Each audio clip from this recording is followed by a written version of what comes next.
It sounds like a gas. Bring it on. Do that, chap. Okay, yeah. Let me find that one. Um, Sounds like a gas, baby. Bring it on.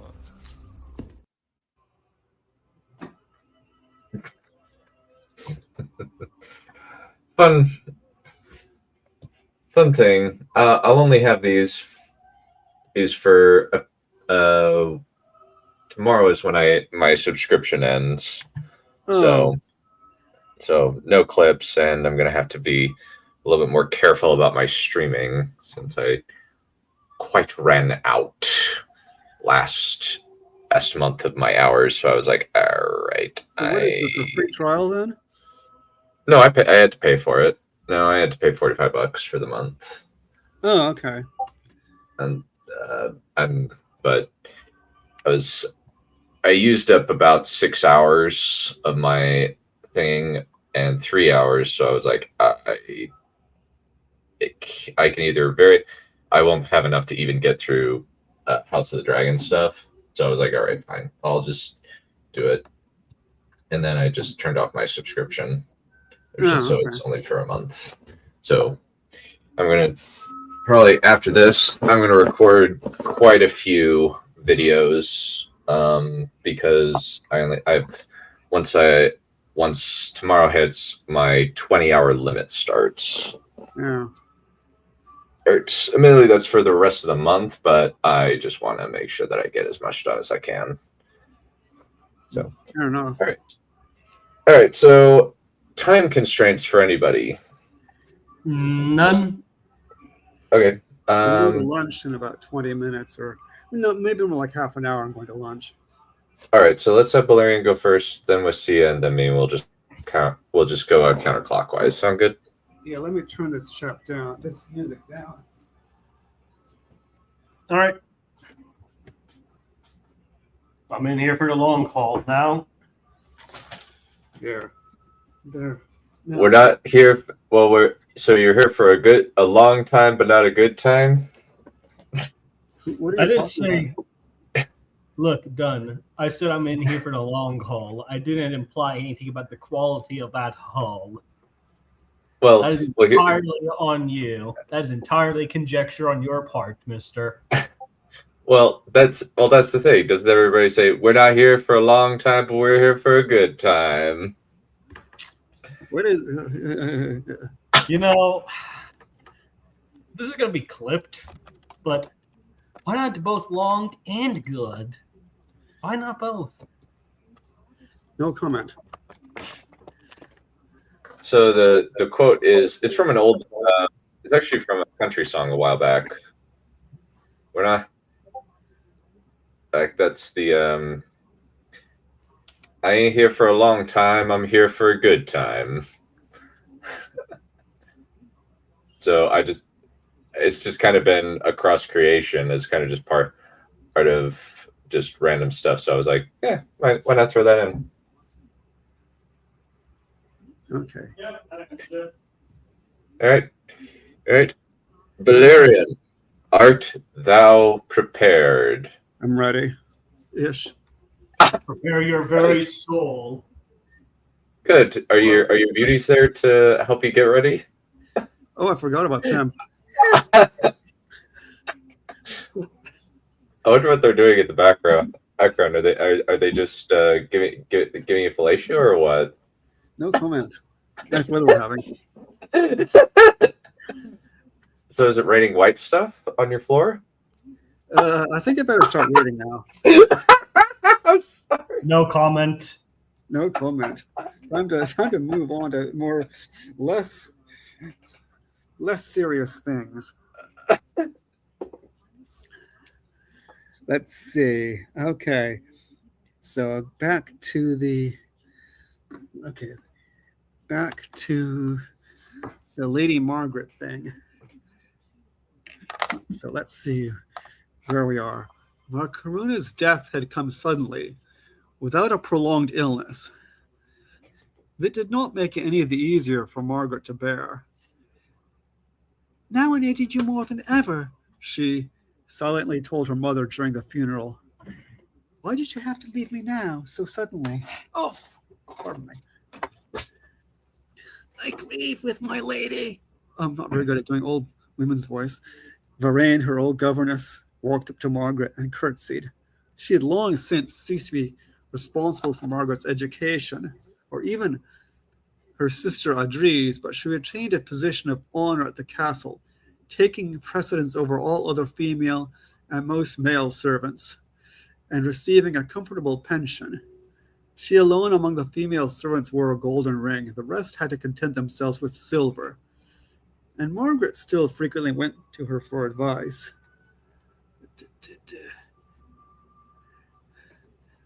I thank you, governess. Margaret bowed her head and kissed the governess's hand with her eyelashes. She had difficulty getting the words out. But then she exploded.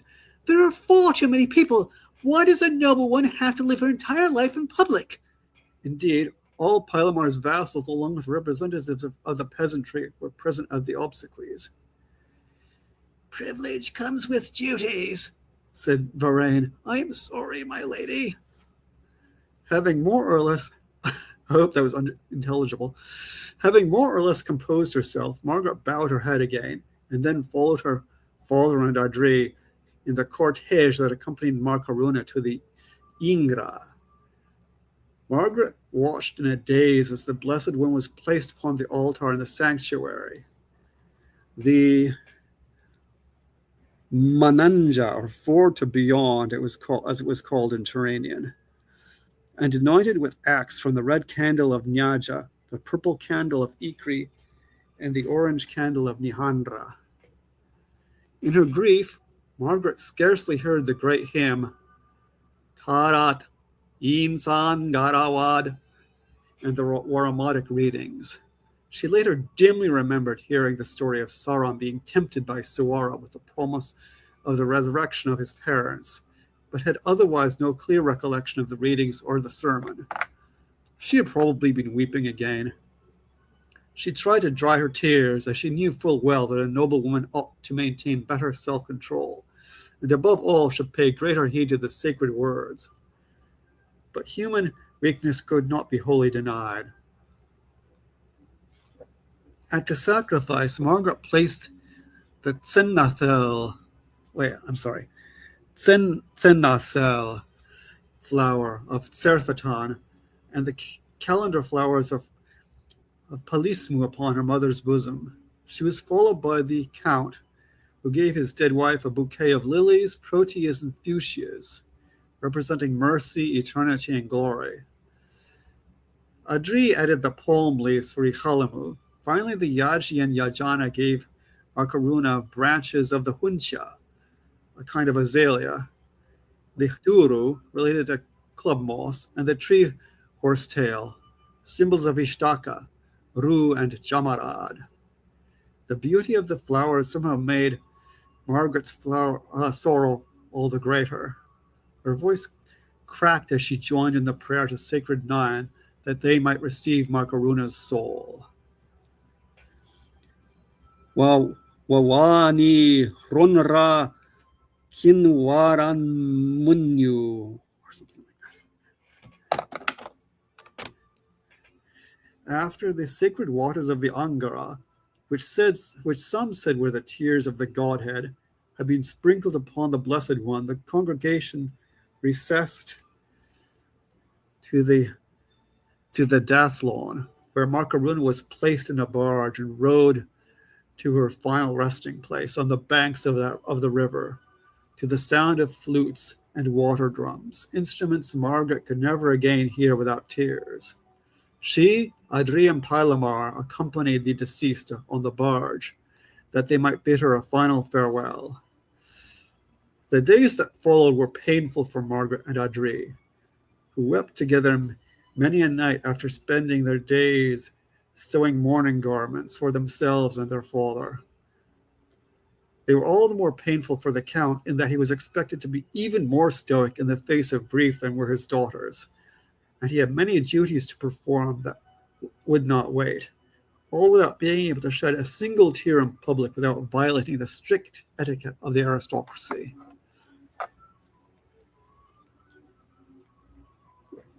Next section. Oh. 2 nights after the funeral, as Margaret was trying to sleep despite her grief, she heard someone quietly slip into her room. "Lady, not cry out," said the figure, throwing back her hood. Thavdoth, whispered Margaret. "Lady, follow me," said Thavdoth. "I take you to noble father. I gave Gaga potion. She sleep, but must make haste." Gaga is a slave who's also a spy, incidentally. "There's a secret passage to the roof," said Margaret. "We can take that, and then father lets me up with a cloth ladder, but I have to hit a drum first, and—" "No drum," said Thavdoth. "Noble father will know." Margaret pushed aside her chest of clothes and slid a panel to the left. Then, struck by a sudden thought, she reached into the chest and took out a hooded cape and put it on. Thavdoth smiled. "Good," she said. "Lady, follow." Thavdoth led Margaret up a long, dark, narrow passage that sloped gradually upwards, with several sudden turnings. At length, Margaret and Thavdoth found themselves upon the roof, next to her parents', now only her father's, tower. Thavdoth bowed her head. She had not yet learned to curtsy properly, and Margaret smiled her thanks. The torch in the chamber was still lit, and the Count immediately lowered a cloth ladder.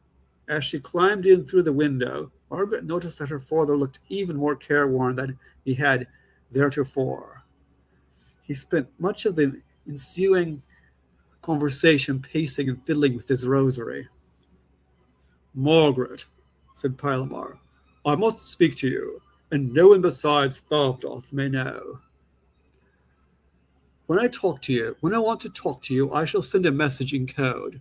I shall teach you this code tonight. But first and most important, I believe your mother was poisoned." "What?" said Margaret. "Who would dare? Who would even want to? Everyone loved her."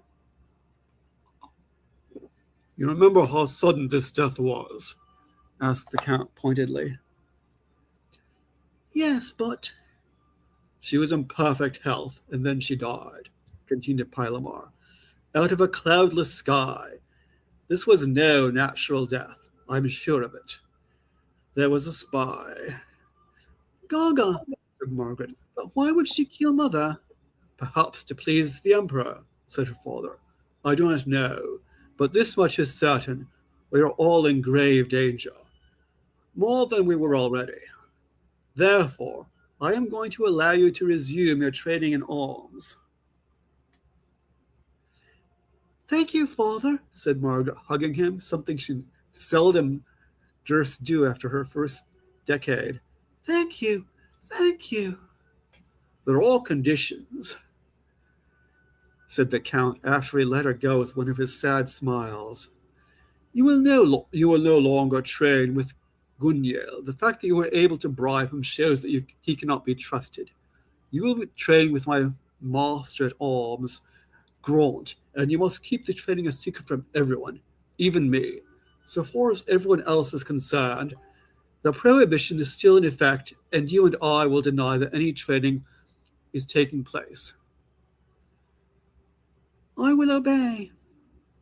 "Good," said Pilamar. "Now I must inform you of the most recent letter from court. It is more threatening than recent letters have been. Read." He handed her a letter in red and gold ink, sealed with the imperial seal. Margaret read with increasing horror. "Exalted Equeque IV, King of Kings, ruler of the quadruple Cown, Emperor of Sandron and Shaga, Sovereign of Akari, Lord of Mindar, etc. To Count Marojobo of Chetatan, that is, Pilamar of Certhaton, greetings. Exalted has made known to you on divers occasions our desire that your fair daughter, the Lady Shirombawaga, which is Margaret, should become an ornament to the court. Half a second, sorry. should become an ornament. Sorry, I just lost my place. To exalted court. Great One has ignored many of our exalted missives and made captious and sophistical excuses to others. You have therefore earned our displeasure, and you will be excluded from the list of nobles in good standing with exalted box.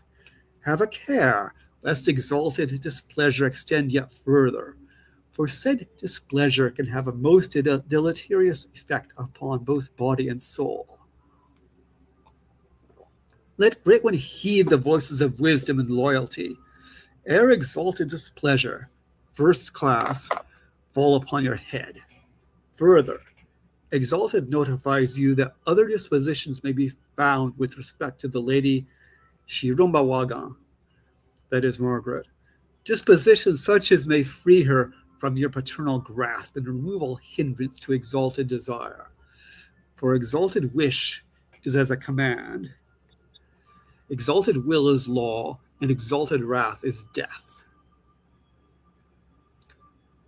Count Gadawada has received a similar letter with regard to your noble cousin Barama, said the Count when Margaret had handed the letter back. What will you do? I shall send a politely worded response explaining that you have not yet entered your second decade. This is true as you're only 17 and will not reach the second decade until later this year. By then I shall have had you carted off to Darzaz at least temporary safety. Meanwhile, I shall have to offer the Prince Umpu'u and the Yaji Malala more bribes. What if the Emperor sends an army? He made a helpless gesture. Then I shall have to give up my life. Margaret gazed at the sacred images and made the sign of 9. Father, no. Yes. When you rule, you may find yourself faced with choices as difficult as this. I'd rather die than see you become a Kwekwe's plaything. The rumors from court and what we saw there.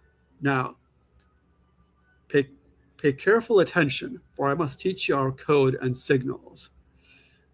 The red masked lizard is the Emperor. ... And I think, how long is it? It's not been that long, actually. Let me see. Let me look at the next section, see if there's, the next section, I think the next section is fairly short. Let's see. Bless you. Sorry. I forgot to mute. It's okay. Let's see. The next section. Okay, the next section is pretty short. I think I'll just read one more section. Gadawada and Imuni too had received ominous imperial missives reminding them that Barama must join the Barusa. Gadawada shared all these letters with Barama, since it was his right to know. These missives had until recently been less insistent than the letters to Margaret's parents, since Malala Ama and Umpu'u resisted the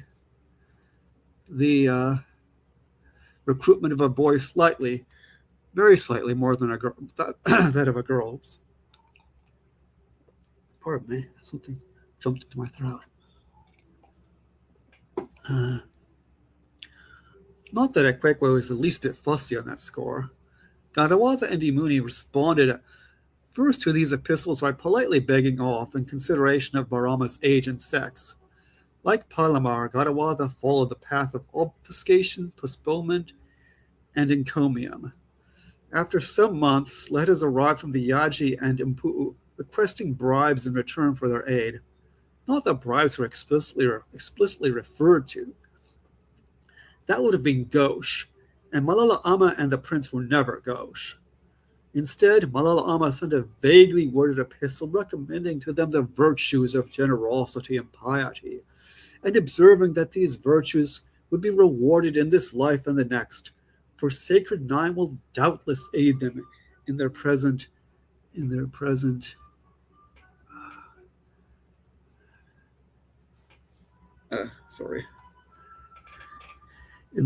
difficulties. Mpu'u, for his part, reminded them that his birthday was coming up and noted that We may or may not be able to aid great ones. This was court language for, if you want me to help you, you'd best give me something valuable. Count Garawada took the hint and sent Mpu'u and Malala Ama rich gifts. They in turn did their best, within reason, to distract Exalted from his lust obsession. But at length they quickly threw a hissy fit. The letter was dispatched, warning Garawada in no uncertain terms what might befall if Exalted desire were not met. So although the situation was slightly less dire than Palomar's, since Garawada was not the heir apparent, was a male, it was still more than dire enough. Nevertheless, Garawada sent a reply to the emperor, stating as bluntly as he durst that Garawada could not choose the Barusa until he reached the age of majority, for such is contrary to the laws of God and man. Okay, I think that will do.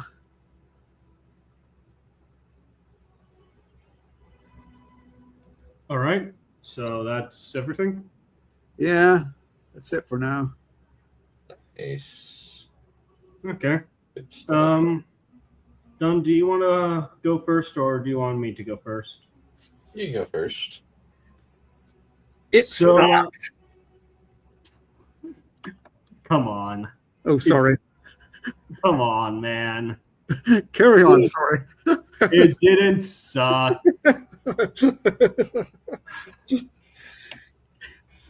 I beg your I pardon. wasn't very sucked in or gripped by the events that was happening. It was more or less just sort of happened to me, really. But yeah, that's really about it. I couldn't really visualize the room very much. Like there wasn't really a whole lot of description of the surroundings or anything. Like has that always been the case? No. You've been descriptive before. You've pointed out things of note from before. So Yeah, sometimes I'm descriptive. Sometimes I think in this case probably the rooms had already been described before, but I guess it wouldn't hurt to say what room it was. Maybe I did, and I forgot. Yeah, because it was in last one of them was in Pilamar's study. So not study, his bedroom. So I think I've described that before, but maybe not recently. yeah, I mean, there really wasn't a whole lot for like my brain just sort of like filled in generic dungeon instead, like generic internal castle or something. It's like because there really wasn't a whole lot to go on in that department. As far as like the emotionality of what was going on over here, I really didn't feel all that invested for some reason. And this is like, well, this girl's mom is dead. Her mom was poisoned, allegedly. And they went through the whole funeral process, and I'm like, yeah, okay. It doesn't really. It felt weightless, I suppose, and yeah, I don't know if you wanted it to feel weightless or not, but I don't. It's just that's a thing. That is a complaint. That is an observation that I have. Was her dad named Gaga or something? No, Gaga is a spy. Yeah, I don't think I read that bit to you where the emperor gave them slaves, but the slaves are actually spies and they're agents of the emperor. Oh, But yeah, I read that bit to you. So sorry, bless you. I'm not sneezing. I'm coughing, but thank you anyway. Either way, No, that sounds like something that is pretty damn important and that we probably should be knowing before we enter this chapter. Just yeah, I mean it is mentioned, but I didn't read that bit. yeah, I guess because I suppose there's a reason why I didn't feel as invested or why that name kind of confused me for a bit. I mean, first of all, when I hear Gaga, I think like the sound that babies make. But Yeah, which is perhaps not entirely a bad thing. Yeah, but then I'm also thinking, wait, who is this Gaga? But also, yeah, the Emperor's poisoned this girl's mother because I'm not sure why the Emperor chose to do that. I know that haha, he's friggin' Emperor Epstein or whatever. But I wouldn't necessarily assume that the Emperor directly ordered it. Gaga did it to please the Emperor. That doesn't mean the Emperor had foreknowledge of it. That this will come up later. yeah, I mean, it felt this is going to sound very harsh, but it felt like an and then sort of development rather than a because or therefore. It felt like we just needed something to happen for us to have a plot rather than a natural progression of the plot. You mean her getting poisoned? Yeah, her mother getting poisoned. Maybe I'm just missing information because either I forgot something or you didn't present something. But either way, I am missing information as to why her mother was poisoned or anything like that. Later on in the story, there's going to be a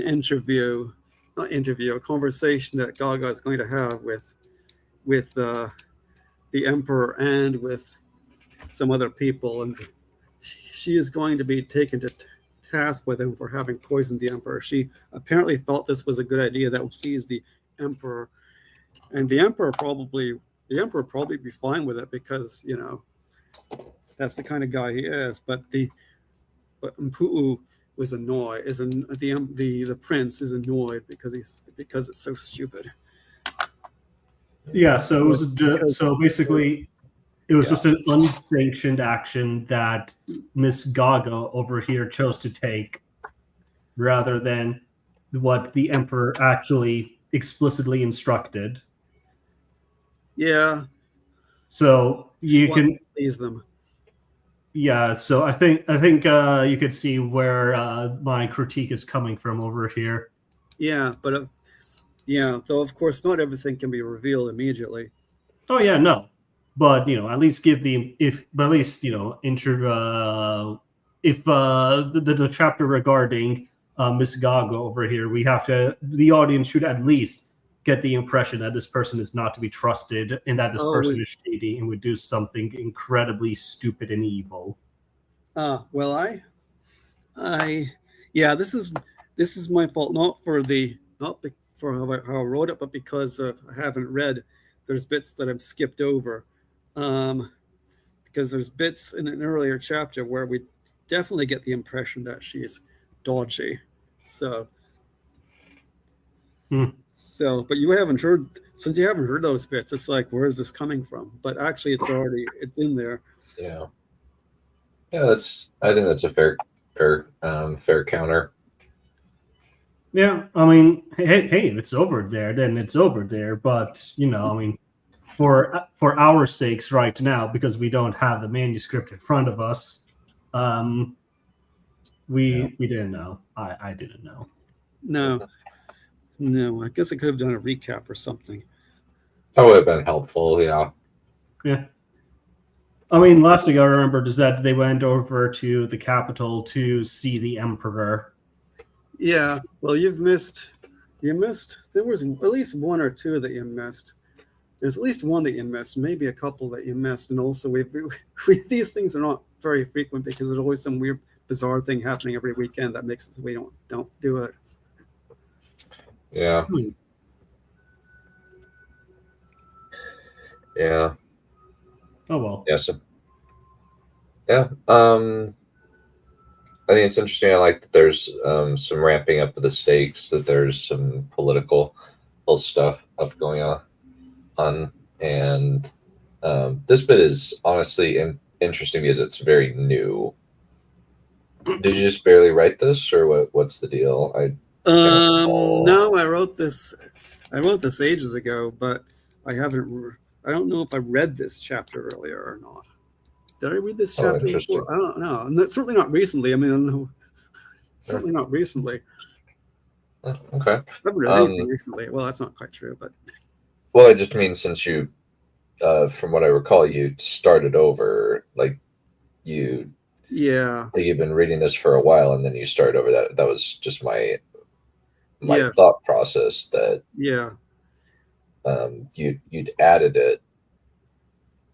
No, this chapter existed. It's been revised since then, of course, like the other ones. Okay, so is Gaga a new edition or? No, I Gaga don't was there in the earlier draft. Hmm. In the first draft too. Gaga, Baba and Gaga. They gave a slave named Baba to Barama's family and a slave named Gaga to Margaret's family. Let's see. And Okay. And it's I really don't remember that. That's I don't know if I read that bit or not. Let's see. You know, I would actually like to provide an idea or suggest something. Perhaps when the characters are introduced to Baba and Gaga, somebody could make note of how the names sound almost sort of demeaning or something along those lines. Well, the thing is that they're slaves, so they have like these slave names. Yeah. And somebody could point out, that that's exactly the point. The names are supposed to be, sort of demeaning. I think that's self-evident. If they're slaves, since they've been stated that they're slaves, I don't think you really need to. I don't know if you need to state that. Yeah. Which chapter is this? Is that chapter 7 or chapter 6? Let's see. I'm trying to find the bit where Baba and Gaga, an earlier bit with Baba and Gaga in it. There should be one in this chapter somewhere. I'm going to have to go get lunch in a moment. No worries. Let's see. Were there any bits of feedback that you wanted to ask us about it? Like what kind of, since one thing that other writers groups do is sometimes they'll have within the chapter they want to make sure that a certain that something they want to make sure that they're communicating what they want to with the book. So I was just wondering if there was anything that you had wanted feedback on specifically. Like sometimes they'll ask, "Hey, are the characters in this working, or does this plot make sense, etc." I think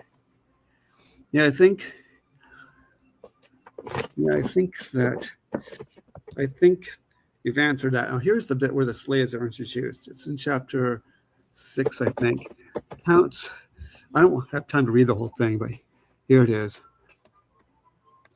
Counts Parlamar and Gadawad were surprised the next day to find the exalted Box had given them slaves, each with a golden belt bearing their new master's name. The names were Gaga and Baba. Margaret and Barama's chief reaction was disgust, but their fathers were rather more suspicious, since the emperor, who never forgave any obstacle to his whims, however slight, was suddenly being magnanimous and even munificent. "That's odd," remarked Garawada. "Why are they giving us slaves? And why gold? Why not iron as is customary? Such open-handedness is indeed beyond this lowly servant's understanding," mused Pilamar, but then he thought, "Cuckoos in our nests." Nor was this the only odd thing about the slaves. They were obliging and servile to the point of being a nuisance, volunteering to help even when told not to. Granted that anyone would be happy to be out of Ekwekwe's clutches, still, it was all a tad excessive. Great One wishes that lowly filth servant buckle Great One's noble slippers. Great One wills that lowly filthy servant clean Great One's resplendent privy. Great One wishes that this lowly scum servant filth dispatch Great One's magnificent correspondence. Okay, I think I would have been very satisfied with that, reading the book and seeing that whole sequence and reading all of that. Any questions or doubts that I would have would be immediately quelled. What, you immediately trust these slaves? No, I mean that any questions or doubts that I would have about the quality of the story would be immediately quelled. Oh, Because everybody had the reactions that I was looking for, more or less. yeah. You needn't call yourself lowly scum servant filth. And no, it would have been comic if were it not so fishy. And there's more where they keep trying to ingratiate themselves and keep interfering and keep trying to get into places where they don't belong. Like, can they deal with our correspondence? And they keep asking, do you like the emperor and stuff like that? They're like really not subtle at all. You know, as you would expect from somebody who isn't taught how to be subtle, whose job isn't to be subtle. Yeah. So that comes up in a number of other places too. But I don't need to read all of them now, I don't think. Oh, here's another reference to Galga. Let's see what this one says. Galga having been sent off to or harass Margaret, it says. Okay, yeah, she keeps bugging Margaret and trying to get her to, to like, do you like the emperor and all this other stuff, And, So the riot stuff. yeah. Very It's going to be a riot. It's going to be a riot. Mhm. Yes, very much a riot. But anyway, so that's a bit that I haven't read to you before. Because it's so long, I have to skip bits. And we don't meet every week, so I have to skip parts of it. Sure. Then there's trade-offs. Yeah. Okay. So anyway, that's that. Anything else? No, seems pretty straightforward. Yeah, I mean, you already had you already addressed the issues I had. Like, my concerns are already quelled. So. Oh. So now it's the height of art, and it transcends Shakespeare now. Of course. Oh, no. I said I don't have any more complaints. I didn't say that it was flawless or great. Yeah, it's probably not my best writing. I'm usually better at writing the satiric bits. I mean, it is. I mean, it's good. Yeah, it is well written. I like it. I like a lot of elements of it. Thank you, my good people. Indeed, I think your I know this guy. gracious majesty. I think I know this chap. Richard, the Lore Seeker. Isn't he in Red Team Reviews server? I think he was in Red Team Reviews server, if I'm not mistaken. With my luck, I've been total rubbish. But I'm pretty sure I've seen him there.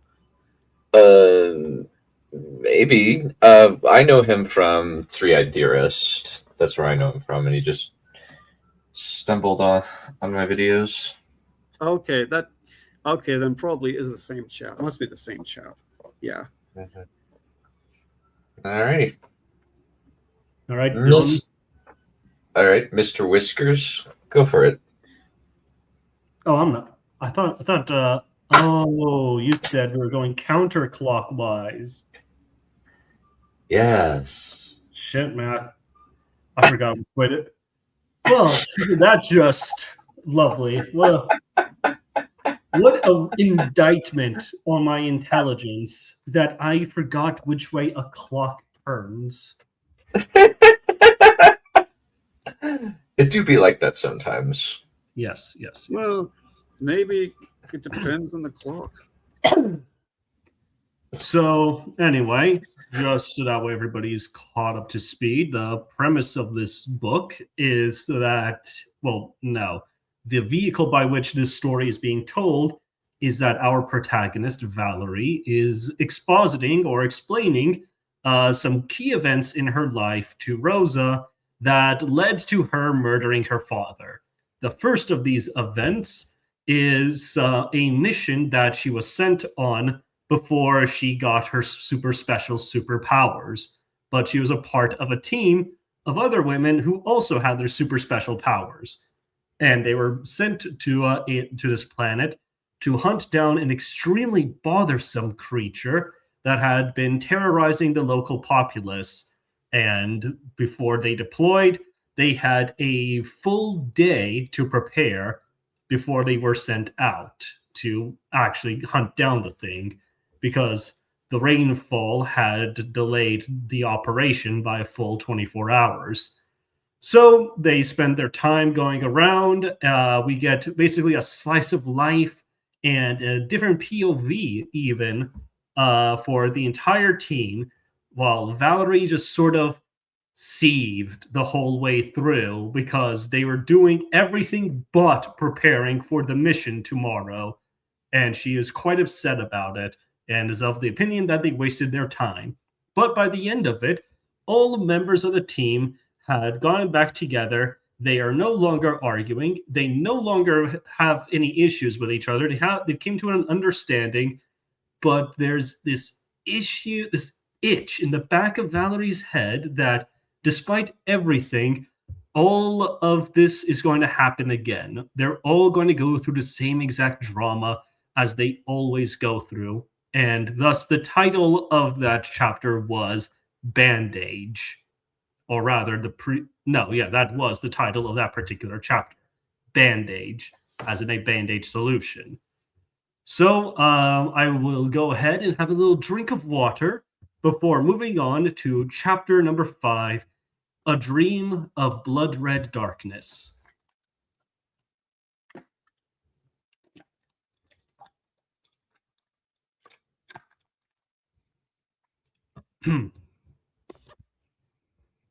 Never dwell on that which you dread, lest you bring it into being. Valerie clung to that sentiment as tightly as her own hands clenched. She remained hunched over in her bed, the sheets thrown over her lap as she continued to scroll through the entries on her tablet. Warm lights dimly lit the room, leaving the blue glow of the screen to illuminate her face. She kept scanning through the text, her eyes glazed over with boredom as she read it. But a phrase caught her attention. She blinked and read the section again with intent, rereading the name, the Lear Moor. The creature was a lanky, quadrupedal animal covered in a mossy green fur that could almost be mistaken for brown, with scything talons for hooking into the trees and a snout like a horse. But then there were the eyes, deep, empty, black, and facing forward. Binocular vision, Valerie noted. Sheila mentioned something about that. There was a reason it was important. She paused, scouring her mind for its meaning. Then a tingle rushed down her spine, and her throat clogged. Valerie stared at the image of the creature, barely able to make out the canines slipping from its lips. Because this thing is a predator. She inhaled, incidentally holding her breath. But what's its prey? It can't be so dangerous as to warrant any worry or any mention. We would have been briefed on this thing if it were.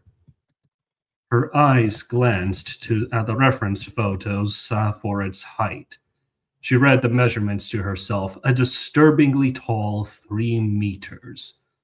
Her pulse hastened, seeing the outline of a normal man standing next to it, vividly imagining what it must be like to stare down such a creature. She kept scanning the text, stumbling on the phrase that had caught her attention before. An omen of death. Valerie almost jumped, hearing a sudden sound like the crashing of wood. Her gaze darted to the disturbance, seeing Dove standing in the doorway to the bathroom, a white towel wrapped around her waist as she dried off her hair with another. She stepped forward, her voice cheerful and perky. "Shower's free." Valerie sighed, her cheeks flushing red as the surprise melted away. A warmth rushed over her, and she gave the white-haired phoenix a pouty frown. "You didn't have to slam the door, love. You scared me half to death." Dove gave her a sheepish smile and shrugged.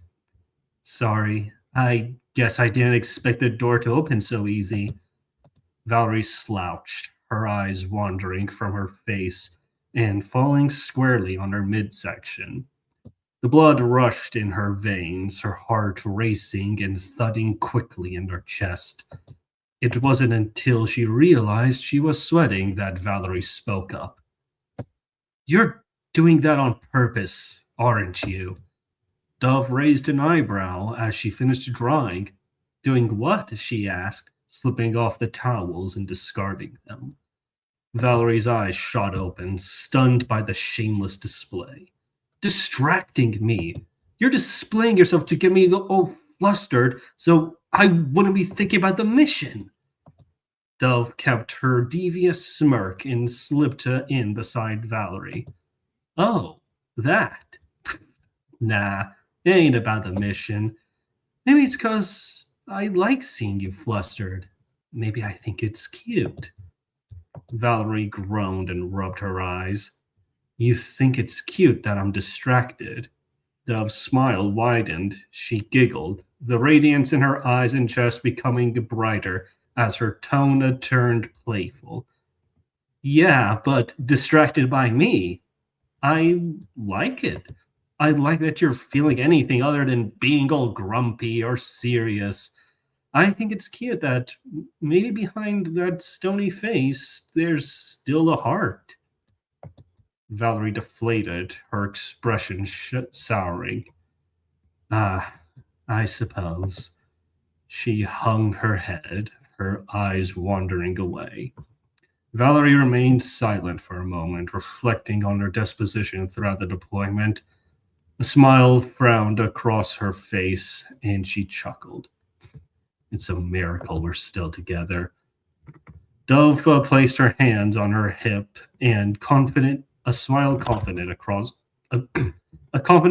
across her face. "Good thing I believe in miracles." Finally, Dove approached the bed and laid beside Valerie as the scarlet-eyed woman returned to reading. Valerie kept her sanguine demeanor. Her fiancé rested her head on her shoulder, her arms stretched out in a caressing half hug around Valerie. Meanwhile, Valerie herself began to relax. The tension in the fibers of her body drained and loosened. She kept reading and did so assured that she was safe. But Dove raised an eyebrow and voiced her curiosity. "Hey, Vals, what you looking at?" Valerie let out an exaggerated exhale. The bestiaries that Sheila and Miriam sent to me. Information on planetary wildlife, specifically the forest we'll be venturing into tomorrow. Dove's brows furrowed together. "Wait, you mean the governor or the commander didn't send this stuff ahead of time?" Valerie groaned. "Apparently not. Perhaps the reputation of our kind is such that they think we have no need of such knowledge. Perhaps so they think such creatures are so beneath us that they do not even warrant mention. Or perhaps they're hoping our compliment will keep us informed." She squinted, her mind wandering back to her first encounter on this planet and a general attitude of the troops in the den. Perhaps they were optimistic. Dove cocked an eyebrow, then straightened out. Valerie turned her attention to her, noticing her inquisitive stare. Valerie's gaze darted away before returning to Dove. Is something wrong? Yeah, she muttered. Valerie, your eyes, they're red. Valerie squinted back, perplexed. Yes, the color of my eyes are red. No, not like that. I mean, the veins, they're bloodshot. Valerie blinked and rubbed her eyes. There was an itch, an irritation at the tear ducts, and it seemed to have only flared up at this moment. Dove took the tablet from her, opened the settings, and went to the display. You have the blue light filter disabled. No wonder your screen's so bright. Yes, I would get drowsy and tired if it was enabled. It made focusing and reading difficult when I was staying up for long nights. Dove scoffed and rolled her eyes. That's the point, Vals. It's to help you fall asleep at night, not damage your eyes like you did now. She switched the filter back on, the blue light gradually and rapidly fading until the entire screen became red shifted. Dove handed the tablet back to Valerie. Though the strain in her eyes were gone, they began to feel weighty, drowsy, and heavy. Dove rubbed her eyes, frustrated, but with a deep breath, she softened her tone. It's fine. Do you at least get anything useful out of those? Valerie sighed, closing the tablet and setting it on the nightstand. I didn't learn as much as I would like, but it was enough. It appeared the beast may end up being the least of our worries. There are plenty of predatory animals in the forest, and even the non-predatory animals are still incredibly dangerous. Valerie laid on her back, taking in a deep breath as she felt the relief in her spine.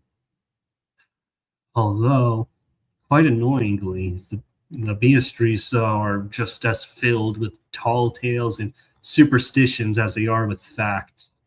They even call out certain animals as omens of death. You'd think of people this advanced would be beyond such primitive drivel. Dove blushed, her gaze awkwardly darting away. Well, they did only win their freedom 30 years ago, she shrugged, smiling sheepishly. Hell, that's almost as long as they've been in contact with the rest of the wider galaxy. Sure, they adapted quickly with all the technology and their freedom, but they were under the oppression of the Dominion for centuries. Dove paused, the somber softness in her voice hardened, and for the first time in a long time, Valerie heard disdain. Besides, if those Selkies had their way, humanity would have been stuck using sticks and stones. They'd only give us just enough to keep us alive. Valerie blinked, staring up at the ceiling as a sudden weight formed in her chest. Memories of her history lectures resurfaced, the footage and images of unspeakable horrors and violence unleashed by that now fallen and ruined empire, and the hideously arrogant belief at the core of it, that conviction that had driven them to such madness. How could anyone, let alone an entire species, come to such a conclusion? What path led them to believing such drivel? Valerie sighed and laid back in her bed. Staring, rumbling and humming, ambient white noise filled the silence between them as they lied there. But eventually, a voice rang out. Vals? Dove whispered, drawing her fiancé's attention.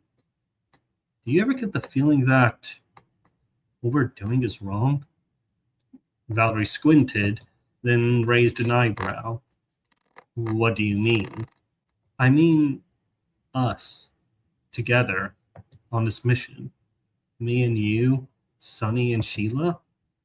Valerie looked up at the ceiling again. She contemplated the question, but she didn't take long. Ah, it is. Dove shook her head, blindsided. She pressed off the bed, propping herself up. Excuse me? We're compromising our sense of professionalism, Valerie explained without a moment's hesitation. We run the risk of allowing our personal feelings to cloud our judgment and distract us from our duties. Dove's eyes widened, her face reddening as Valerie continued. We shouldn't be together on this mission, but we are. Dove hung her head. Her blushing persisted as she stammered. But we're a team. Isn't it a good thing that we all like and care about each other? Valerie shrugged, still staring at the ceiling. Maybe so, she replied, her nonchalant attitude gradually fading. A melancholy began to take hold, a gnawing in her chest, eating away at her heart. Still, I can't shake off the feeling that something's wrong here.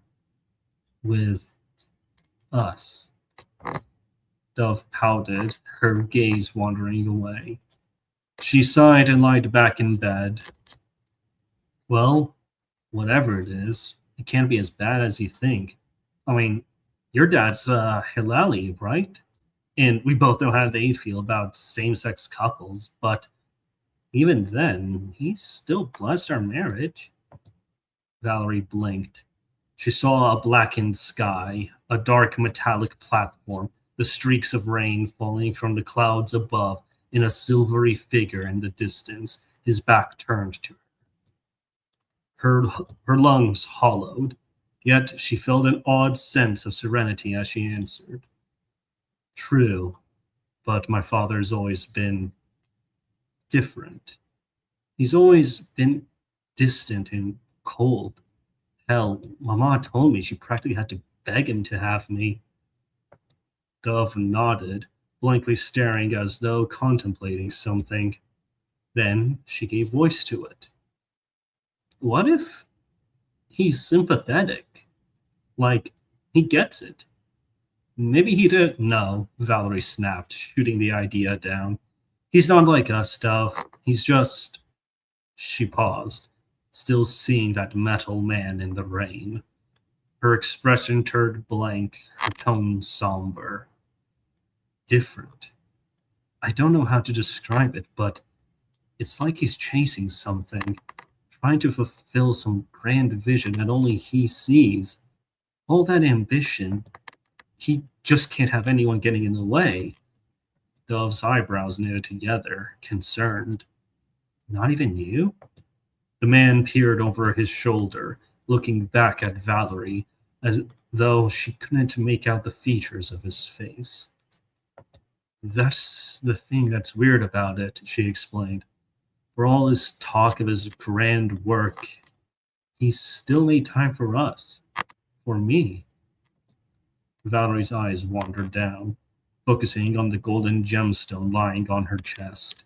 She picked it up, staring at it. But I'm not sure if it's out of obligation or if he really meant it. I almost wondered why he got married in the first place. Dove nodded along and rested her head against a pillow. Well, he chose to have you. He chose to be there for you. Maybe that's just how he is.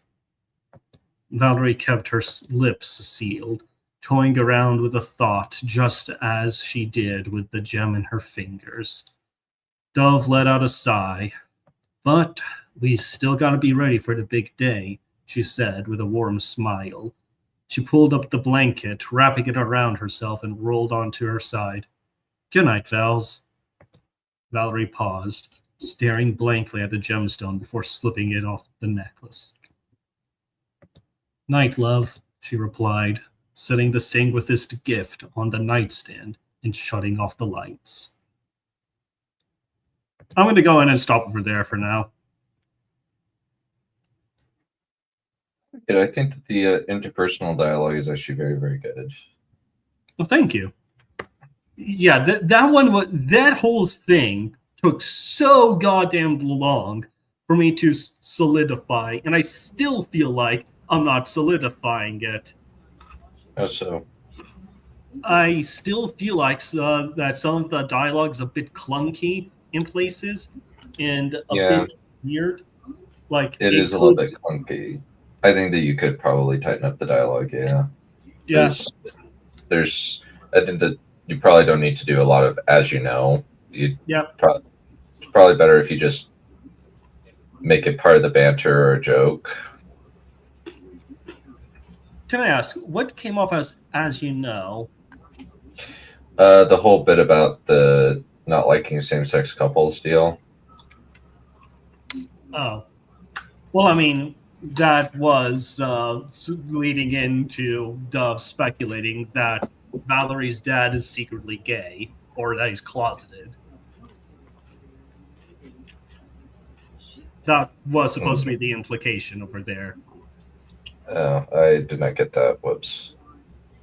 No. I mean, people.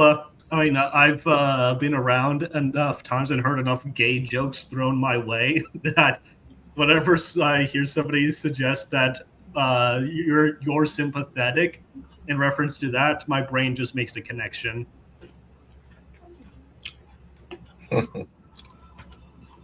Fair point. The rest of the chapter is, however, the actual dream sequence, which is about, let's say, half, 1, 2, 3, 4 pages long. So about 4.5 pages long. If any of you, if everyone over here is okay with me going through that, I do have to. It's been about, and I think you've been going for almost 30 minutes. Yeah, that was only 9 pages. Mm-hmm. I don't know how I managed to stretch out 9 pages into 30 minutes. So that was a dream. Which bits was it? Which I'm sorry, because I had to step away during Oh part no of no it. no no no no no! That was not a dream. I'm about to get to the actual dream. Okay, good. I'm glad. I was like, oh wow. The I know I had to go in the kitchen for a couple of minutes, but the, fairly the important detail. titular Dream of Blood Red Darkness. Because, little note, that is the name that Valerie is going to give her power armor once she becomes a phoenix. She's going to name it that, but in Italian, because she's pretentious. Oh, which is being named in Italian? I'm sorry. Basically, I had the idea to name Valerie's armor after a track from Ultra Kill, which is Tenebre Rosso Sangue, which roughly translates to Blood Red Darkness. And I really like the name of it. And I also realized, holy crap, that is literally her. Like, that is literally what her armor is. It has blood motifs. It is black and it's red. It is perfect. That is a perfect name to give her power armor. But this dream sequence is basically foreshadowing what Valerie is going to become. It is a promise. Cool. Well, And I'm using the word promise deliberately because that is the exact word that I use in the actual text.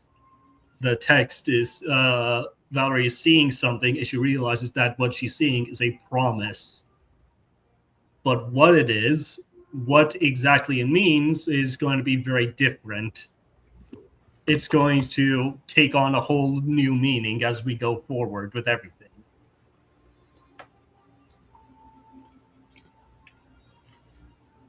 cool. Well, I like the dialogue. There are bits of description that are a little awkward here and there. Yeah, I noticed that. God damn it, man! That was a nap. Don't die horribly, please. Cough. Anyway, yeah, I noticed that I I repeated descriptions or actions a few too many times in that chapter. Yeah, a lot of people have trouble with the verb to lie, is like lie down. like the past tense is lay, L-A-Y, but a lot of people get confused about that because there's so many, there's like 3 different verbs that are so much alike, and people get I'm really sorry, confused. it's lay and not laid. Yeah, lied, to lie down, then they lay down. Just That is L-A-Y. not what Google told me. But then again, I asked Google, so what did you expect? So you got Chat GTP or whatever, or Gemini or whoever. No, I literally just looked it up on Google. I don't always I rarely, if ever, read the AI synopsis. I'll read it and be like, cool, and I'll be like, okay, now what does it actually say? Yeah, because the synopsis comes on top, so you kind of have to read it. But I always like scroll down to the real stuff. Yep. Yeah, so lie, lay, lane. Yep. And then there's a different verb, lay, laid, laid.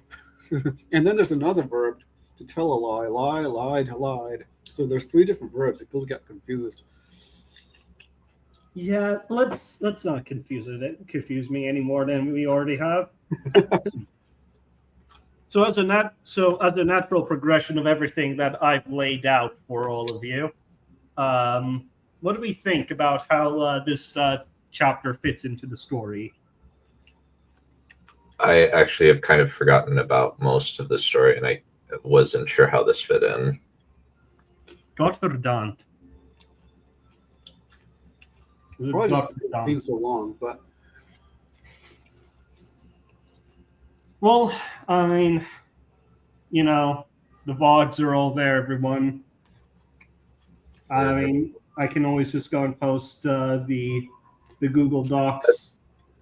And I had a thought in my in-person writing group. What they will do is, while the person is reading, they will drop a Google Docs link to the specific chapter they want to do, and that way we can kind of follow along and give more specific feedback in the comments while you're reading. If you want to do that.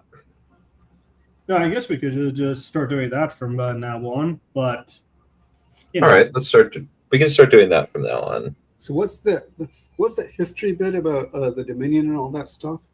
Right. So from my mainline book series, this is actually a spoiler, but the Irrigus Dominion have this belief of collectivization and synchronization, and I believe that in more upfront terms, humans are too freaking stupid to ever be properly collectivized and to unify for the grand purpose of science. Basically, we're too stupid and too superstitious to actually achieve any sort of scientific goal. And their specific goal is that they want to understand the universe so that way they can play God. Sounds a riot. Yep. Oh, and also, if you believe in a god, then they will try to kill you. Oh, Because that is superstitious and that is nonsense to them. It is unscientific. But at the same exact time, if you can understand the universe well enough to basically recreate it, that would entail that it is not entirely impossible that there exists a divine being capable of doing that in the first place. The evidence? You're doing it right now, bozo. oh, the argument from design, right? Yeah, basically. Like, the point of the Dominion's whole ideology is that it is incoherent. And that its own premise is self-defeating. But, of course, you're not allowed to say that because the Irrigus Dominion is a totalitarian society. I hate it when that happens. Yep. Did I also forget to mention that the Irrigus Dominion tried for about 200 years to wipe out the entire human species and failed miserably? I do like it when that happens. Very The good feeling stuff. part, at least. The feeling. Lucia/Rosa herself is very familiar with these guys because, spoilers, there's a round 2.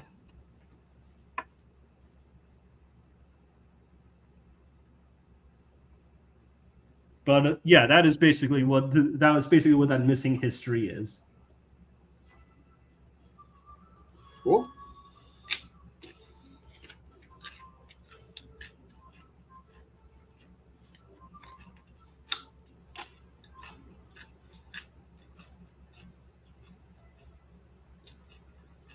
All right. Any other feedback or question? Any other questions you want to give?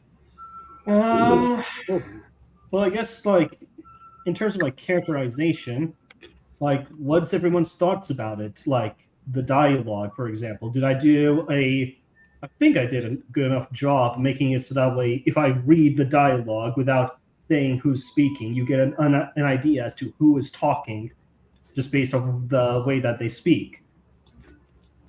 I think they kind of blend into each other a little bit. Just a little bit? Yeah, just a little bit. There's Valerie kind of is a little bit more flirty, I guess, but that's just kind of the situation. I don't know if I could really tell the difference between them. I guess Valerie's a little sterner and less. I try to make her sound more educated. Like she has a thesaurus, and by God, she's going to make sure you know that she has it. Yeah. And she tries to speak like a professional, like an official, not, with slang and casually like Dove speaks. Because Dove is a very casual character. Valerie takes herself very, very seriously. She's a bit more uptight, I think. That is the point, yes. Yeah, I think I do get that. Awesome. All right. Let's see. Anyone? I'm guessing we can't really speak much about the plot because, does anybody? Very immersive, yeah. Does anyone have any comments on how this contributes to the plot, or any questions as to how this contributes to the plot? So my assumption is that it's part of a relationship drama that's going to come soon, right? Yeah, there's gonna be some relationship drama between the two characters as we go throughout the rest of the story. Some tension arising here and there, and they eventually get to a point where they start questioning whether or not they even should be together. Oh dear. Yeah. But also, plot relevant in that, hey, this is an animal that they're going to encounter, and it's extremely dangerous. Actually, there's a whole lot of animals that are extremely dangerous in this jungle.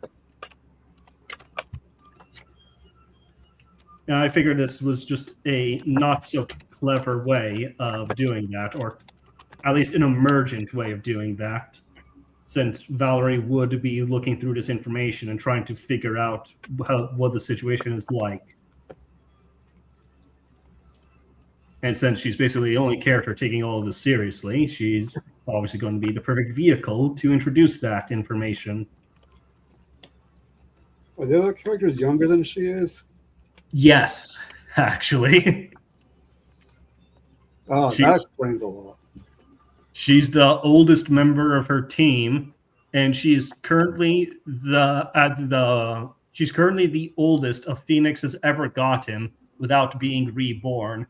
Thus, in a previous chapter, there was a whole lot of drama about that because she's worried that she will never get her powers, that she'll be stuck a mortal human for the rest of her life. Oh no, not that. So basically, she'll grow old and die without ever realizing her full potential, and all of her friends will eventually forget her one day. Very existential shit. The others are all Gen Z, and she's a millennial. Yeah, more or less. She's like, or maybe she's the oldest member of Gen Z, if you to stick with the allegory or the analogy. Yeah. Don't worry. Like I think all the characters are at least above the age of 21. So they all can legally drink alcohol. Okay, that's good. We wouldn't Even want though even though their bodies are so good at metabolizing it that they literally cannot get. Wait a second, I literally had Valerie explain that in the previous chapter. What am I doing recapping this? Well, it's been a while since the previous chapter, so That's fair. But, like, Sheila literally drank a guy underneath the table, knowing that she cannot get drunk. So she kind of cheats. I see. Yeah, because of course. But no, and everybody thought that she couldn't do it. But of course, because she's a superhuman, she can. And Valerie scoffs at this because she knows. That's funny. Yeah. That is funny. Mm-hmm. I like that. But anyway, I guess that's about it. All right, cool. Oh wait. What do we think about? What do we think about? Oh, we've already gone over world building, incidentally, but theme. What do we think about theme? I didn't notice the theme in there. Sorry. Oh, that's fine. I don't really think about theme either. themes are for middle school reports or something like that. 8th grade book reports. I don't think they are. I just think that they cannot. That if somebody starts using theme as a defense, they have lost. Yeah, personally, I'm just like, I don't think about theme. I'll leave that for the audience to figure that out. I don't write with theme in mind. Themes will usually arise from the story, I think, anyway. Yeah, I concur with that. they're just an emergent property of storytelling. Like, inevitably, you will have a theme as you tell your story, Yeah. which is kind of why I tell people not to worry about it or not to think about it until, unless they're analyzing the film for themselves or something. I'd agree with that. I think the way that I look at it is, if you oftentimes you got to be thinking more about just what is the mechanics of the plot before you think about What does it all mean? yeah. A wise man once pointed out, you have to wonder, what the heck is this plot?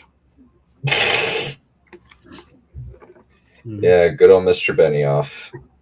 Yes. Mm-hmm. Who's Mr. Benioff? David Benioff, the guy who I wrote the showrunner for the final seasons of Game of Thrones. Oh. I think you've got to start wondering, what the hell is this plot? Yes. Wonderful, wonderful line from him. Totally will not be used to bite him in the ass. Well, he's already been sufficiently bitten in the ass. Oh, I know. I imagine he has. That clip's probably like old, really friggin' old.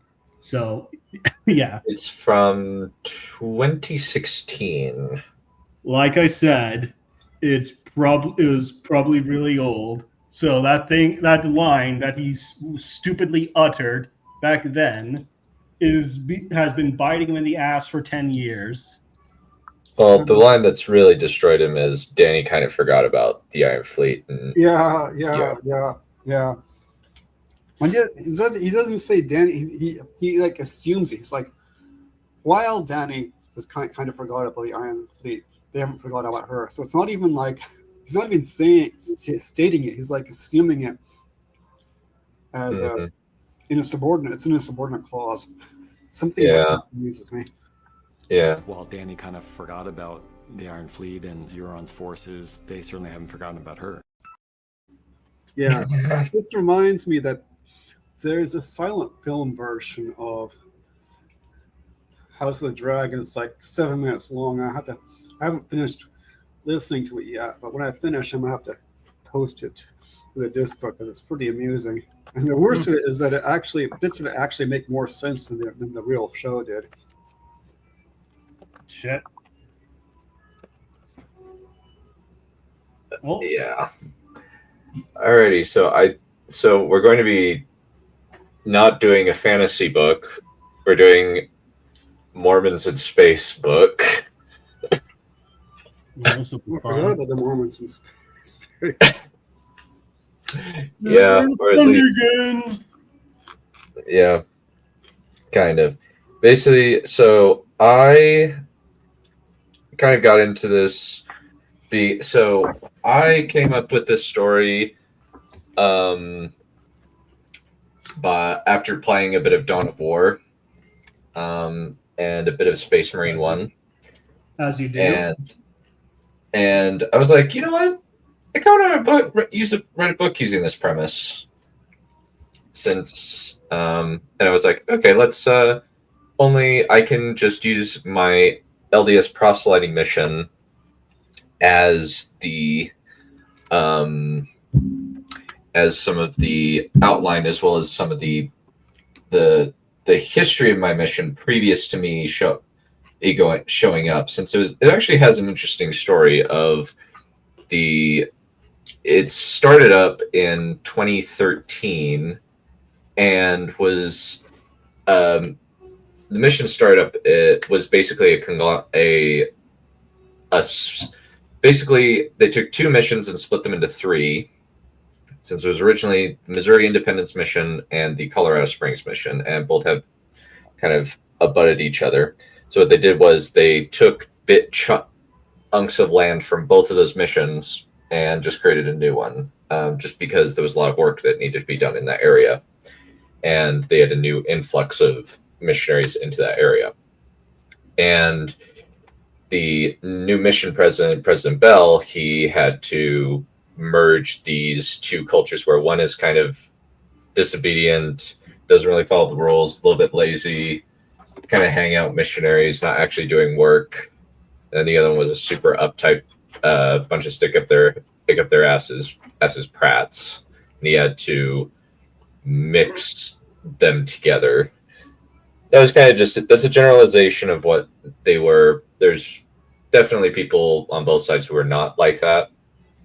But with this, basically what I'm going to be doing is I'm just going to tell the story from the start of it, only by taking a lot of creative liberties, admittedly, with some of the characters and some of the locations, at least for some bits and pieces of it. Well, if it's in outer space, then I assume there'll be liberties with the location. Yeah, we're not good. It's rather than the state of Kansas, it's a gas giant with 3 satellite planets. That's way cooler. Yeah, and the idea that I had was there are the 3 different planets have originally the missions are divided into zones that work along, that have usually about 12 missionaries or so in them.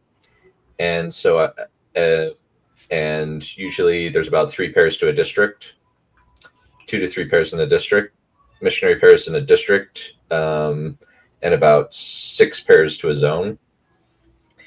And my thought process was, okay, so I'll take the zones that abut each other and just make them each zone conglomeration into a planet. Sorry, what? Nothing. I was clearing my throat. No worries.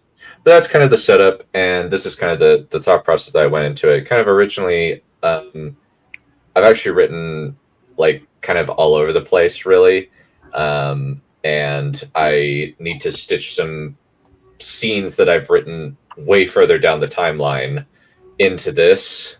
And I need to, since I've gotten a good chunk of book 1 written, I don't have anything in book 2 written. I've got some chunks of book 3 written. I've got quite a few chunks of book 4 written, and I haven't really done much of book 5. I've done a little bit in book 5. So no book 2, but yes, book 3. Is that what you just said? Yes, that's kind of just. I have a very. Let me actually show you the. I actually created an outline for this, since what I decided to do was I made the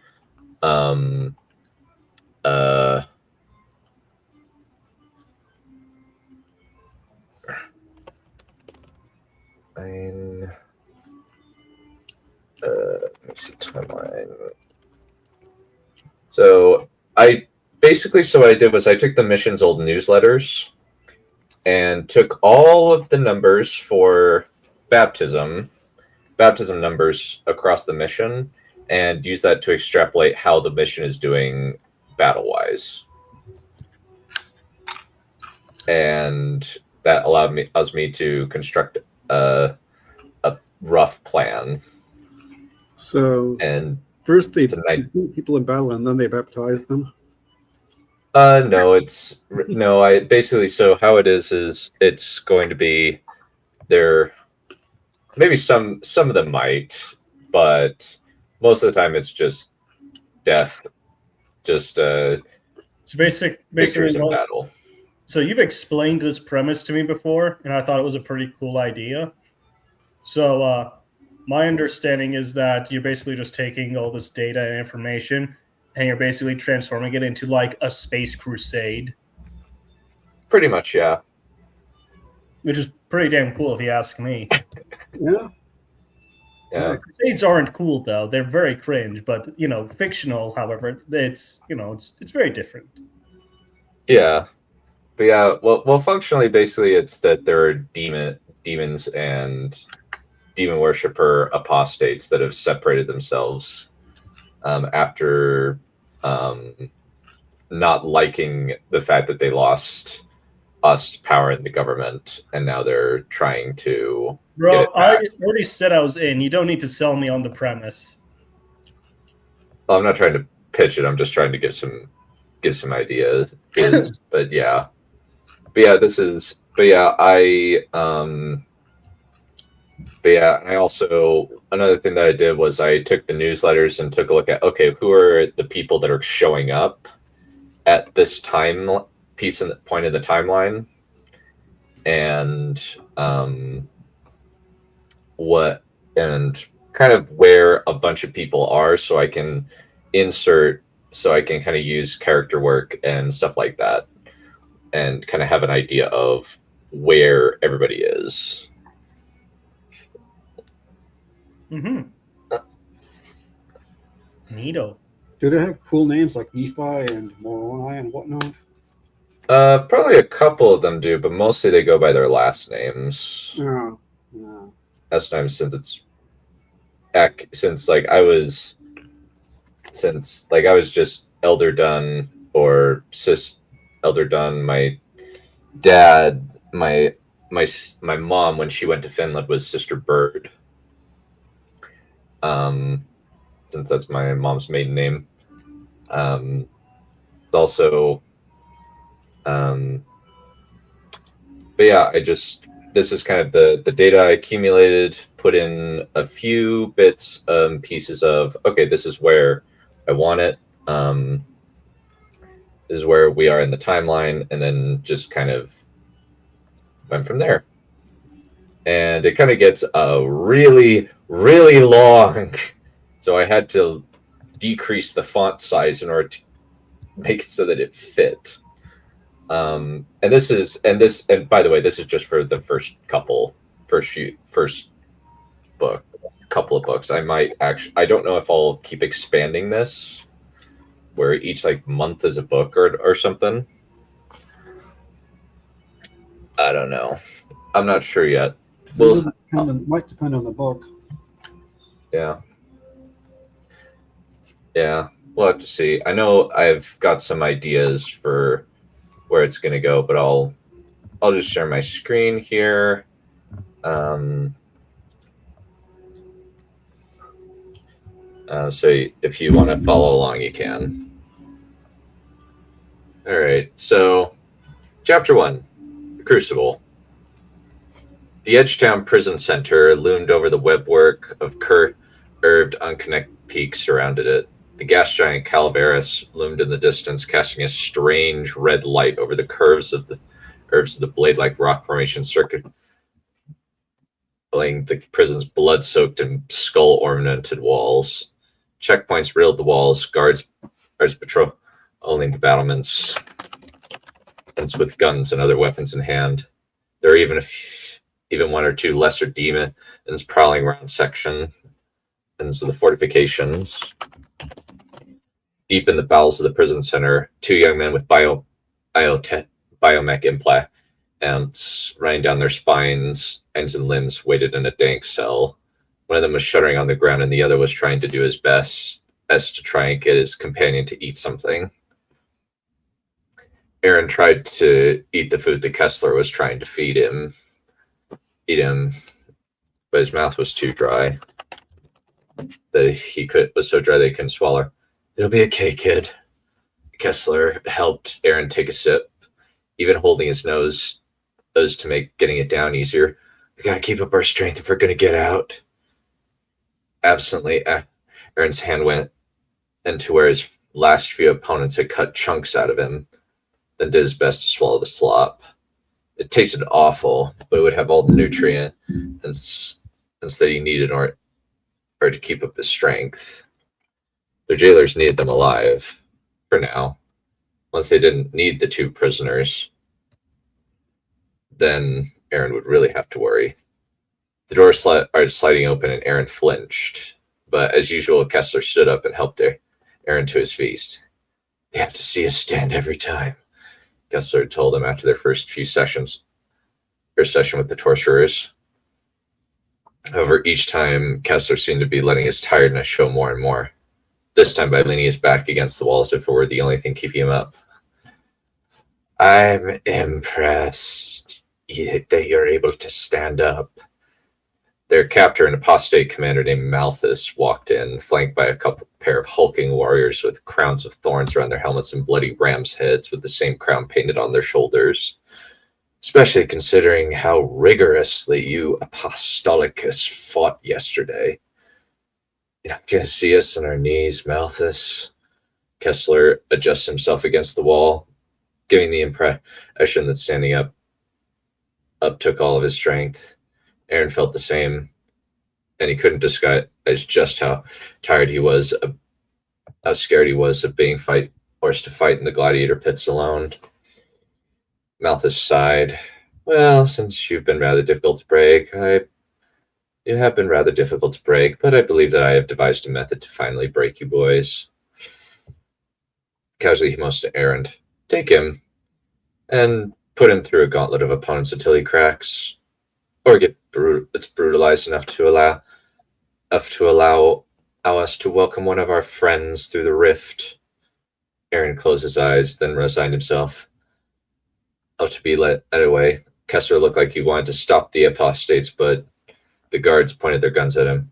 Don't be stupid, Apostolicus, one of them growled. Kessler stumbled forward, looking exhausted and scared. Please, don't hurt him. I'll do whatever you want me to do. Just don't turn him into one of them. Excellent. Glad that we understand each other, Malthus remarked as Aaron was walked out by the hulking guards. Anytime he doesn't give me the answers I want regarding the defenses of Top City, brutalized the squire. The two guards turned their backs on Kessler, but Malthus still faced the older Apostolicus, eyes filled with a gloating, cruel light.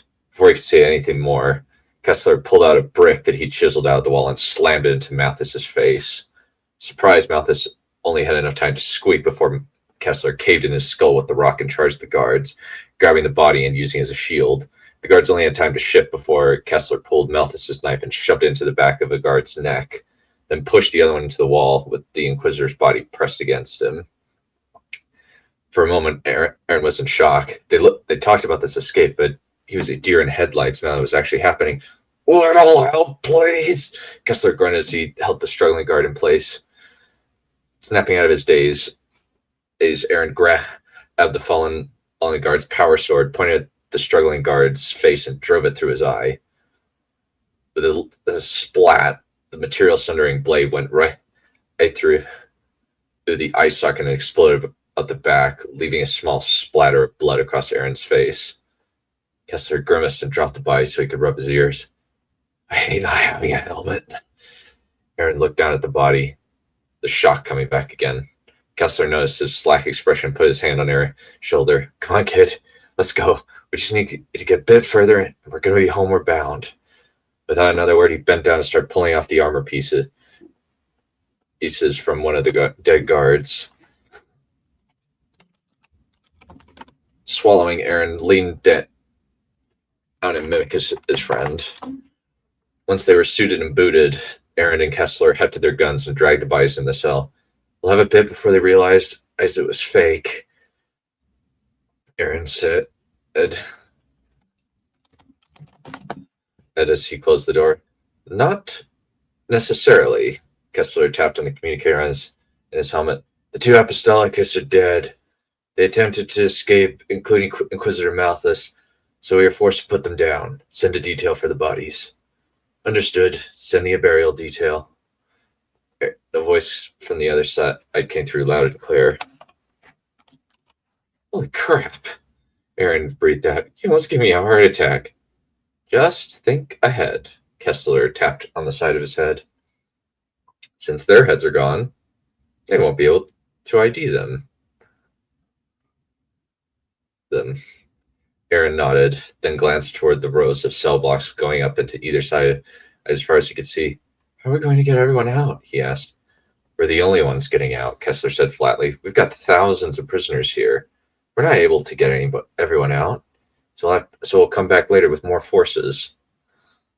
You sure? Aaron asked. Kessler had talked about it, but he'd assumed that his trainer was trying to keep his expectations realistic.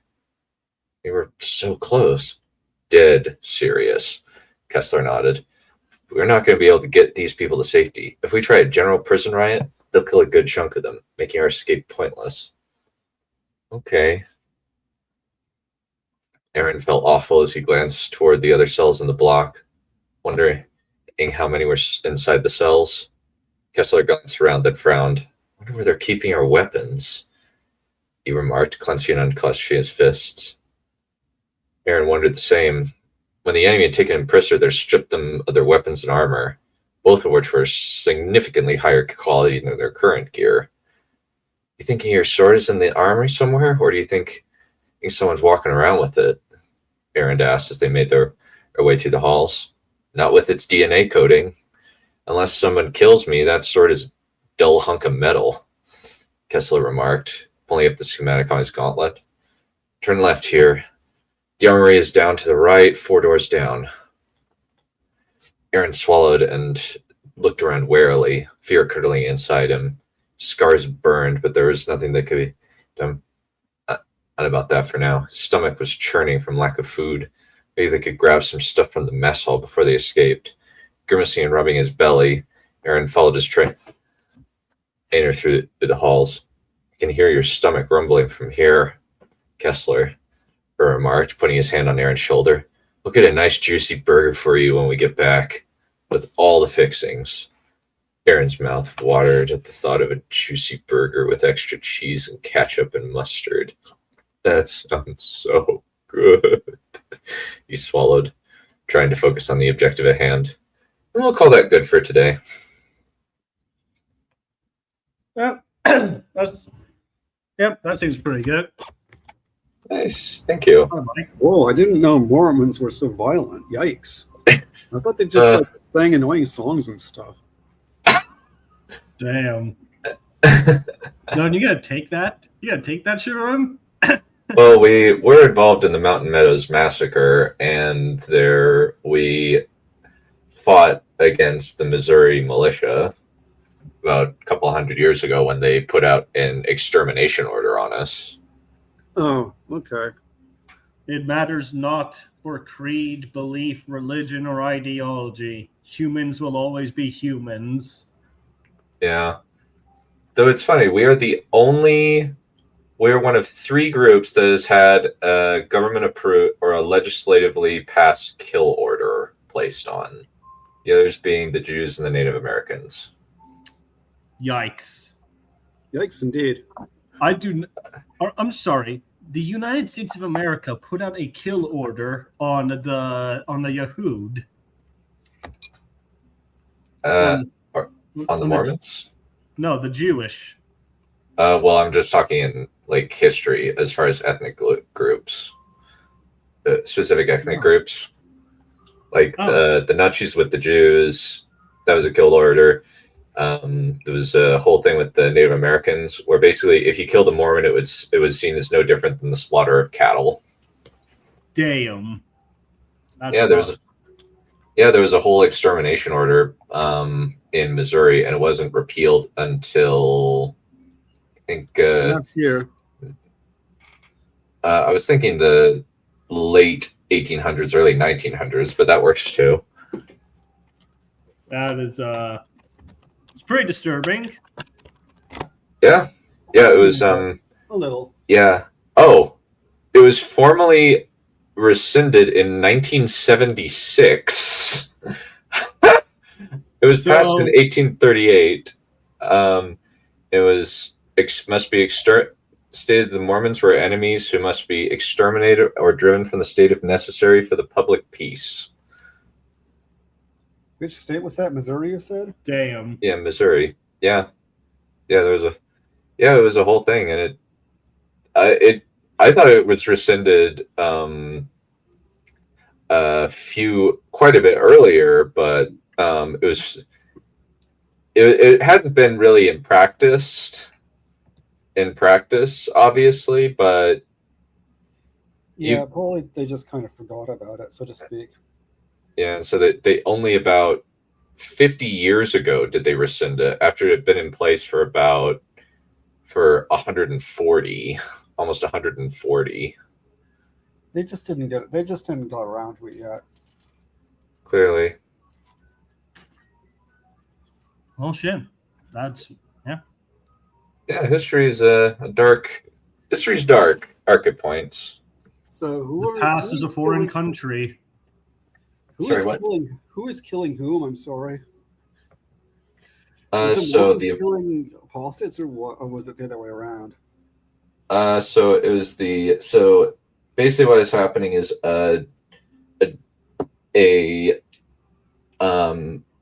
it's a pair of apostolicus, which are the kind of missionary parallels, with a more experienced missionary and his squire or greenie, or his greenie or squire. And they're being tortured so that they can eventually break down and have demons be put into them. Oh. Okay. That So, sounds, wholesome. Yeah. And so they killed a pair of the guards, 3 of the guards, and are now trying to escape back to friendly territory. I wanted to ask, how did they kill the guards again? The first thing was, first guy, he hit him in the face with a brick. Then grabbed his knife, pushed him into another guy, stabbed that guy in the eye, and then pinned the other guy against the wall so that his greenie could grab the fallen guy's sword and kill him. The last one. Yeah, I think I might have blanked out on that for some reason. Mm-hmm. Yeah, my bad. Yeah. Yep. Very So- appetizing. So what do you think of Aaron and Kessler? It's kind of like they haven't really main thing is just kind of have a kick the dog moment for these two where they're both in a really bad position, and this is just to get the audience on side with them. Yeah. You are very much successful in that regard. Yeah, Deal. so I don't approve of torturing people to put demons in them. That's a little excessive, in my opinion. Unless they're me. Well, you already have demons in you, so. That's probably accurate. kind of Oshios. Yeah. Yeah, it's too late for me. My girlfriend actually frequently remarks, "You are evil. You're very evil."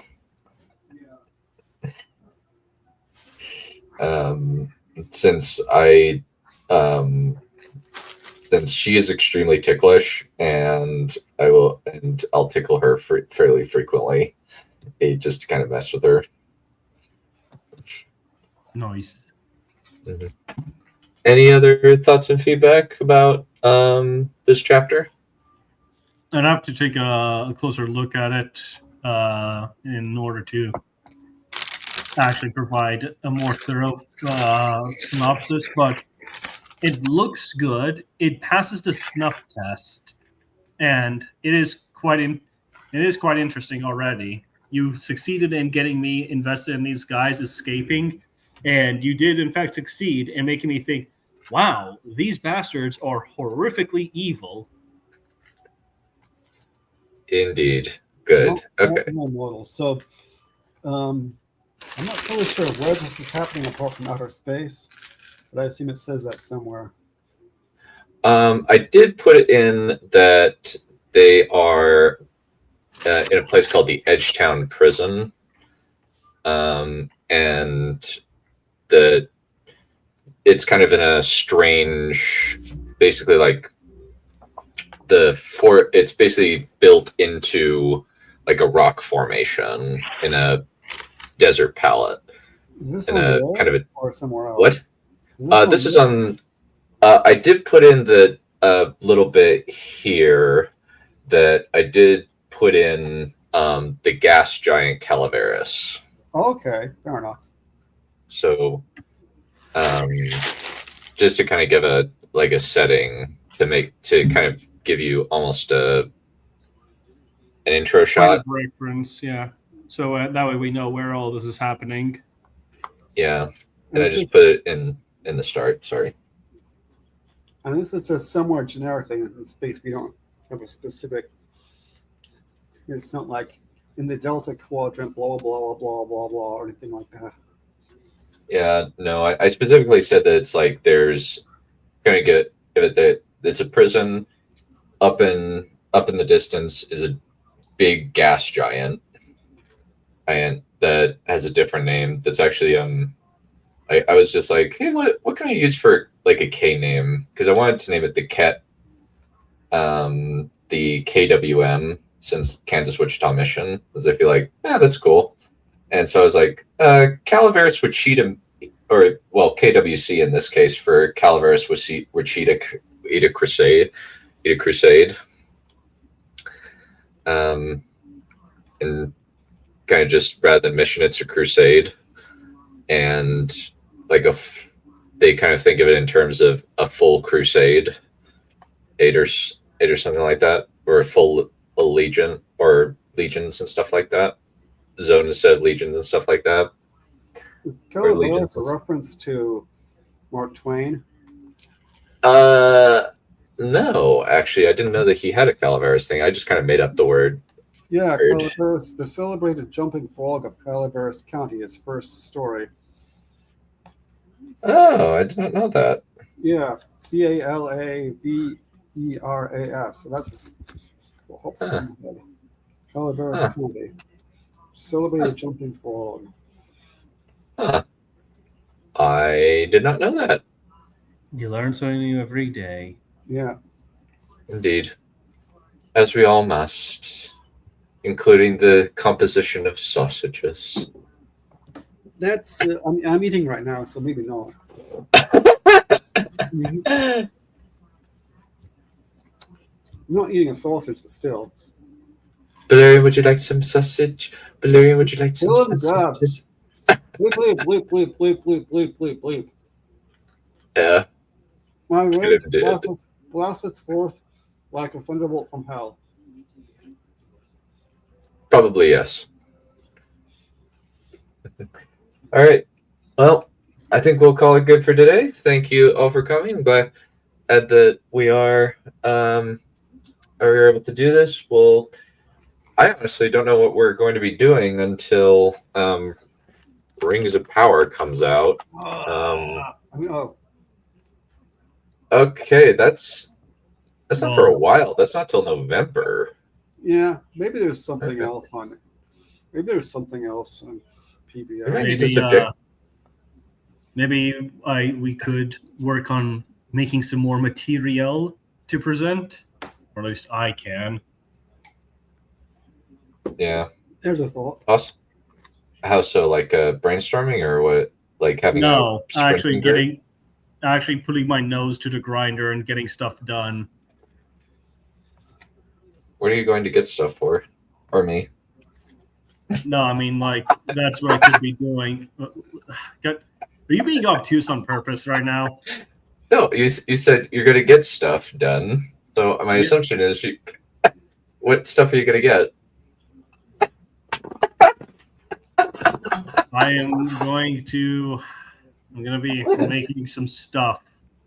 I think I'm going to be working. he's not even pretending to be amused. Not even pretending not to be. He's not even pretending to be amused.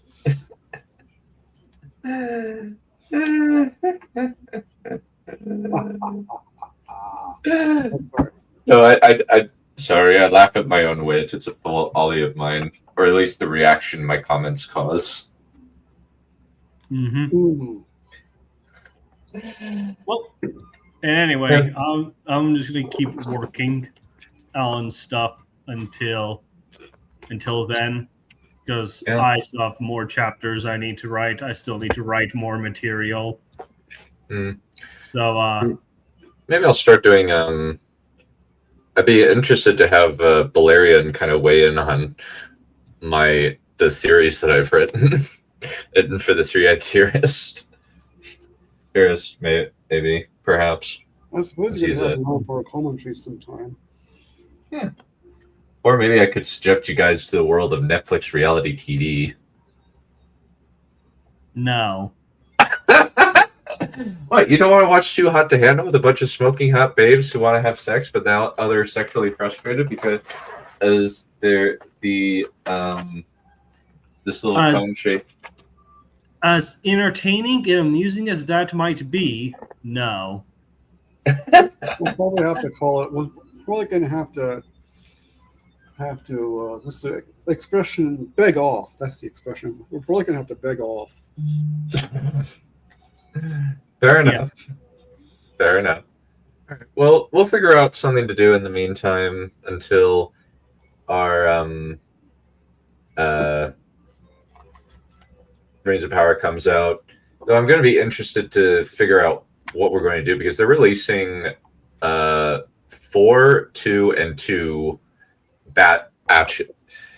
episode batches at once. So they're clearly just want this to be over and done with in 3 weeks. They don't actually have any confidence that this is going to be good.